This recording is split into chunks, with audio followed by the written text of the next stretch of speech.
नमस्कार और जय हिंद दोस्तों, मैं रवि शर्मा आप लोगों का स्वागत करता हूं डेली डिफेंस डायलॉग के आज के हमारे इस सेशन में। दोस्तों, सबसे पहले तो मेरी और मेरी पूरी टीम की तरफ से आपको और आपके पूरे परिवार को पिछले हफ्ते में गए जितने भी त्यौहार हैं, चाहे वो दिवाली हो, गोवर्धन हो या फिर आज जैसे छठ पूजा है, सो इन सभी त्योहारों की हार्दिक शुभकामनाएं। हालांकि थोड़ा सा देरी से ये बधाई आपको दे रहा हूँ, बट आने वाला साल, क्योंकि दिवाली एक तरह से फाइनेंशियल ईयर भी मानी जाती है पुराने समय के हिसाब से, सो आने वाला साल आपके लिए बहुत बहुत खुशियाँ लेकर के आए। हालांकि भारत के लिए पिछला एक महीना बहुत ज़्यादा अच्छा नहीं गुजरा है, क्योंकि भारत को कई फ्रंट्स पे यहाँ पे चैलेंजेस देखने को मिले हैं। चाहे वो चाइना के साथ जिस तरह से भारत ने डेप्सोंग में और लद्दाख में बातचीत की, हालांकि वहाँ पर हमें बहुत अच्छी विक्ट्री मिली है और चाइना के साथ एक डिसएंगेजमेंट का जो प्रोसेस था वो पूरी तरह यहाँ पर कंप्लीट हो चुका है। इसके अलावा चाहे वो कनाडा के साथ हमारे टसल्स हों, और पाकिस्तान की तरफ से भी काफ़ी सारी ऐसी न्यूज़ आई हैं पिछले कुछ हफ्तों में जिसकी वजह से भारत थोड़ा सा यहाँ पर चिंतित हो गया है। देखिए, पाकिस्तान की फोर्स और पाकिस्तान की जो मिलिट्री के बाकी कंपोनेंट है, हर तरफ कुछ ना कुछ यहाँ पर लगातार डेवलपमेंट्स हो रहे हैं और चाइना जिस तरह से पाकिस्तान को बैक कर रहा है, उससे पाकिस्तान की जो फोर्सेस हैं उनकी ताकत लगातार बढ़ रही है। और पिछले कुछ हफ्तों में कुछ ऐसी न्यूज़ तीनों ही सेक्शन से, यानी कि आर्मी से पाकिस्तान की नेवी और पाकिस्तान की एयरफोर्स, तीनों से ऐसी न्यूज़ आई हैं जिससे भारत थोड़ा सा चिंतित हो गया है। तो सबसे पहले शुरुआत करते हैं पाकिस्तान की आर्मी से और देखते हैं कि पाकिस्तानी की आर्मी ने ऐसा क्या डेवलपमेंट किया है जिससे भारत की चिंता थोड़ी सी यहाँ पर बढ़ती हुई नजर आई है। तो दोस्तों, पाकिस्तानी आर्मी ने कुछ दिनों पहले जम्मू कश्मीर में LOC पर कुछ आर्टिलरी सिस्टम्स को यहाँ पर टेस्ट किया है, और इन आर्टिलरी सिस्टम्स में मेनली 3 आर्टिलरी सिस्टम्स आते हैं, जिसके अंदर 155 mm की एक ट्रक माउंटेड होविट्जर आती है। इसके अलावा SH-15 को यहाँ टेस्ट किया गया है, जो कि चाइना का जो PLC 181 MGS है उसका एक एक्सपोर्ट वेरिएंट है। इसके अलावा यहाँ पर 105 mm की एक सेल्फ होविट्जर को भी टेस्ट किया गया है। तो इन सिस्टम्स को पाकिस्तान ने LOC पर लगातार डिप्लॉय करके उसकी टेस्टिंग शुरू कर दी है। इसमें से जो SH-15 है वो चाइना का एक जो वहाँ की MGS है, MGS का मतलब यहाँ पर माउंटेड गन सिस्टम है, जो कि ट्रक के ऊपर माउंटेड की जाती है। हालांकि भारत में भी इस तरह के सिस्टम्स हैं, पर भारत के पास उतने नंबर्स अभी नहीं है जितने नंबर्स पाकिस्तान यहाँ पर प्रोक्योर करने जा रहा है। 2018 में पाकिस्तान ने चाइना की इस गन के 236 यूनिट का ऑर्डर दिया था, जहाँ पर उसके पहला बैच उसको मिल चुका है, शायद 2022 में मिला था, और दूसरा बैच अब यहाँ पर मिलने जा रहा है। तो इस गन का ट्रायल जो है जम्मू एंड कश्मीर में पाकिस्तानी आर्मी कर रही है।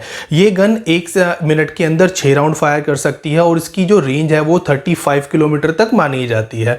तो काफ़ी कैपेबल गन है, और क्योंकि ये एक ट्रक माउंटेड गन है तो इसको डिप्लॉय करना बहुत इजी होता है। और जैसे एक मिसाइल्स में होता है ना, फायर एंड फॉरगेट एक क्वालिटी होती है, यानी कि दागो और भूल जाओ, तो इसी तरह गन्स के अंदर भी क्वालिटी होती है जिसको बोलते हैं शूट एंड स्कूट।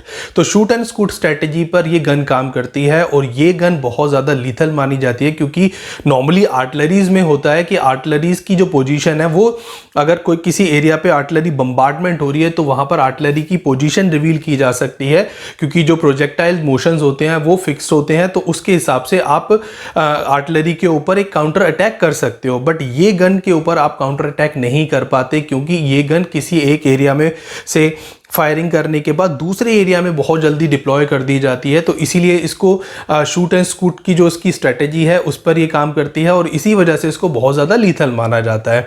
इस तरह की गन्स भारत भी बना रहा है, बट भारत के पास अभी उतने लेवल में, उतने नंबर्स में इस तरह की गन्स नहीं है। धनुष जो हमारी DRDO बना रही है वो इसी तरह की एक गन है।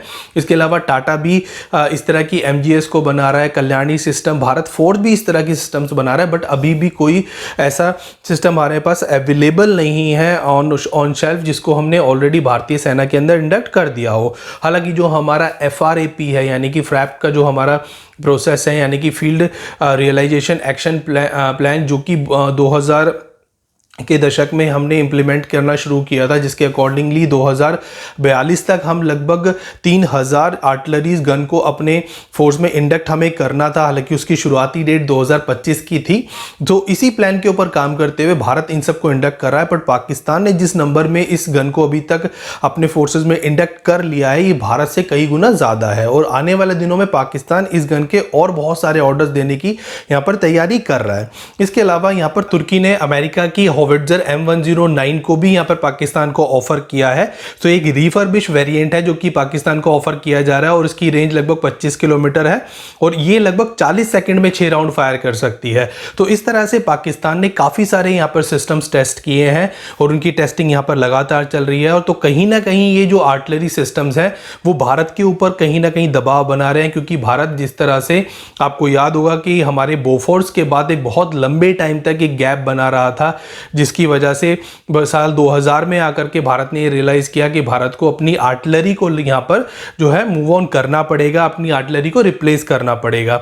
तो भारत यहाँ पर बहुत सारे आर्टिलरी सिस्टम्स के ऊपर काम कर रहा है। इंडिजिनियस लेवल पर भी हमारी प्राइवेट फर्म्स भी यहाँ पर काम कर रही हैं। हमें बाहर के देश से भी बहुत सारे इस तरह के ऑफर्स मिल रहे हैं, जैसे कि भारत ने यहाँ पर ब्रिटेन की M777 को एक लार्ज क्वांटिटी में अपनी फोर्स के अंदर इंडक्ट किया है।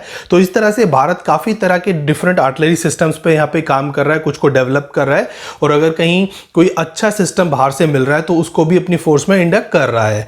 तो इस तरह से भारत तैयारियां तो कर रहा है, बट जिस तरह से पाकिस्तान अपनी आर्टिलरी सिस्टम को यहाँ पर मॉडर्नाइज कर रहा है वो भारत को थोड़ा यहाँ पर चिंता जरूर दे रहा है। अब आते हैं यहाँ पर पाकिस्तानी नेवी पे। तो पाकिस्तानी नेवी भी लगातार अपनी स्ट्रेंथ को यहाँ पर लगातार बढ़ा रही है और जिस तरह से पाकिस्तानी नेवी काफ़ी लंबे समय से बहुत ज़्यादा परेशान है, क्योंकि भारत की जो नेवी है वो जिस तरह से एक्सपैंड हो रही है, जिस तरह से नए सिस्टम्स को अपने यहाँ पर इंडक्ट कर रही है, उसकी वजह से पाकिस्तान की जो नेवी है वो कहीं ना कहीं पिछले कुछ समय से बहुत ज़्यादा परेशान थी।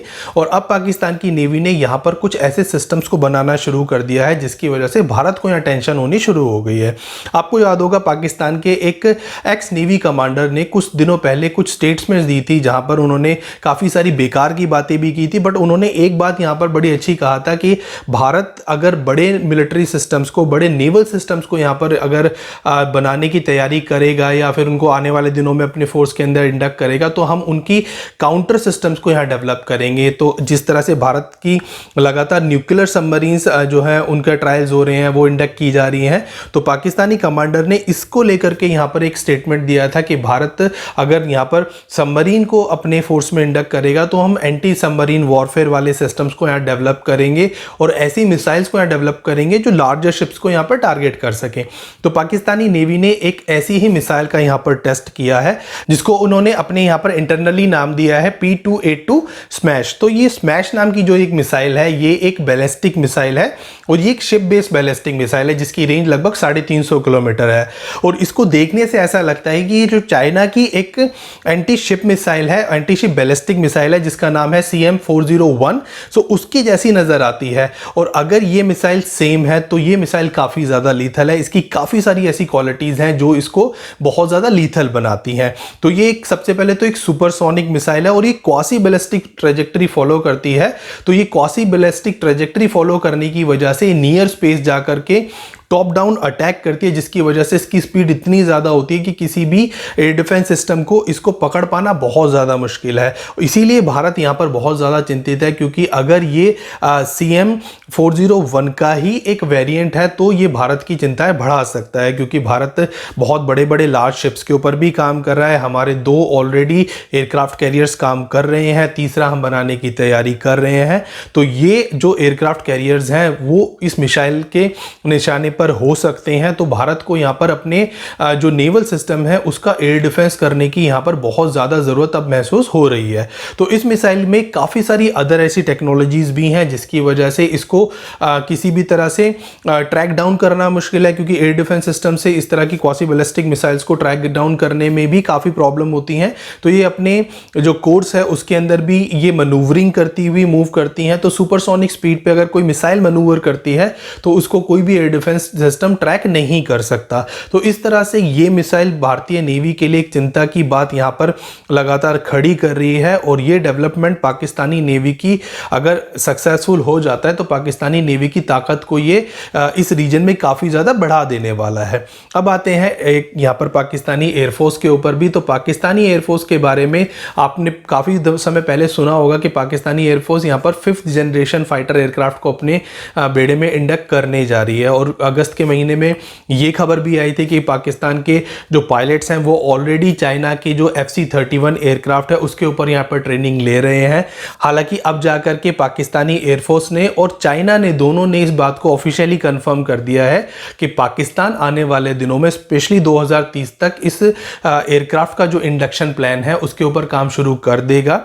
और अभी 12 से लेकर के 17 नवंबर के बीच में जो एक एयर शो होने वाला है स्पेशली चाइना के जिसको जुहाई एयर शो बोला जाता है वहाँ पर चाइना के रीजन में, तो ये एयर शो चाइना के बहुत सारे एयरक्राफ्ट को यहाँ पर डिपिक्ट कर रहा है और इसमें यहाँ पर J-35A जो कि FC-31 होने वाला है वो यहाँ पर डिपिक्ट किया जाएगा। तो उसका फुल डेमोन्स्ट्रेशन और उसको पूरी तरह अनवील करने की तैयारी यहाँ पर चाइना ने पूरी तरह यहाँ पर शुरू कर दी है और ये एयरक्राफ्ट बहुत हद तक बन करके तैयार है। सो पाकिस्तानी एयरफोर्स अगर इन एयरक्राफ्ट के ऊपर ऑलरेडी पायलट को ट्रेनिंग दिला रही है तो ये एयरक्राफ्ट बहुत एडवांस स्टेजेस में पहुंच चुका है और अब इसके अनवील होने के बाद ये जो इसकी कैपेबिलिटीज़ हैं वो भी पूरी दुनिया के सामने यहाँ पर आ जाएंगी। तो ये भारत के लिए बहुत ज़्यादा चिंता बढ़ाने वाली बात है क्योंकि भारत का जो अभी LCA Mark 1A है, Mark 2 है और इवन एमका के बारे में तो अभी तक हमारा कोई प्रोटोटाइप भी तैयार नहीं हुआ है। तो फर्स्ट फ्लाइट और उसके इंडक्शन की बात तो बहुत दूर की है। तो भारत यहाँ पर अपने 5th जनरेशन एयरक्राफ्ट के को लेकर के जिस तरह से जूझ रहा है और LCA तेजस की कहानी आप सभी को पता है कि वहाँ पर इंजन को लेकर के भारत बुरी तरह तरस रहा है। हालांकि हो सकता है अब ट्रंप एडमिनिस्ट्रेशन आने के बाद ये जो प्रॉब्लम है वो कहीं ना कहीं सॉर्ट आउट होती हुई नजर आए, बट फिर भी भारत के लिए ये सारी जो एक सिचुएशन बनी है इंजन को लेकर के और इक्विपमेंट को लेकर के वो बहुत ज़्यादा परेशानी खड़ी करने वाली बात है। इस सब के अलावा भारत के जो एग्जिस्टिंग एयरक्राफ्ट हैं वो भी यहाँ पर क्रैश का सामना कर रहे हैं। आपको पता ही है कि 2 दिनों पहले आगरा में जो MiG-29 क्रैश हुआ है। हालांकि MiG-29 एक ओल्डर एयरक्राफ्ट है बट भारत इसको अपग्रेड करके आने वाले 10 सालों तक एक्सटेंड करने की तैयारी कर रहा है। तो भारत के पास ना तो नए एयरक्राफ्ट उसको मिल पा रहे हैं, ओल्डर एयरक्राफ्ट भी यहाँ पर लगातार क्रैश जैसी समस्याओं का सामना कर रहे हैं। वहीं पाकिस्तान 5th जनरेशन एयरक्राफ्ट के ऊपर मूव ऑन कर चुका है और उसका 5th जनरेशन एयरक्राफ्ट 12 से लेकर 17 नवंबर तक की जो डेट आई है इस एयर शो की उसके अंदर पहली बार यहाँ पर डेमोन्स्ट्रेट भी किया जाएगा। तो ये सारी न्यूज़ भारत की जो एयरफोर्स है उसके लिए भी चिंता बढ़ाने वाली हैं। तो इस तरह से भारत पाकिस्तानी आर्मी के डेवलपमेंट से, पाकिस्तानी नेवी के डेवलपमेंट से और पाकिस्तानी एयरफोर्स के डेवलपमेंट से इन सभी से बहुत ज़्यादा चिंता में आ चुका है। हालांकि भारत अपनी स्पीड से अपनी प्लान से यहाँ पर चल रहा है। भारत वही कर रहा है जो उसको लॉन्ग टर्म में यहाँ पर जो है उसके लिए ज़रूरी है, क्योंकि किसी कंट्री के ऊपर कब तक आप डिपेंडेंट रहोगे ये भी एक बड़ा क्वेश्चन है। बट हाँ, मेक इन इंडिया में और सेल्फ रिलायंस के चक्कर में हमारी जो करंट की आज की ज़रूरतें हैं वो भी यहाँ पर पूरी तरह ध्यान देनी बहुत ज़्यादा ज़रूरी है। अब इस सेशन को आज हम यहीं एंड करते हैं। कल आपके सामने फिर हाजिर होंगे इसी तरह का एक और इंटरेस्टिंग टॉपिक लेकर के। तब तक आप हमारे चैनल को सब्सक्राइब कीजिए, हमारी वीडियोज़ अगर अच्छी लगती है तो उनको लाइक कीजिए, दूसरों के साथ भी शेयर कीजिएगा। तब तक के लिए जय हिंद।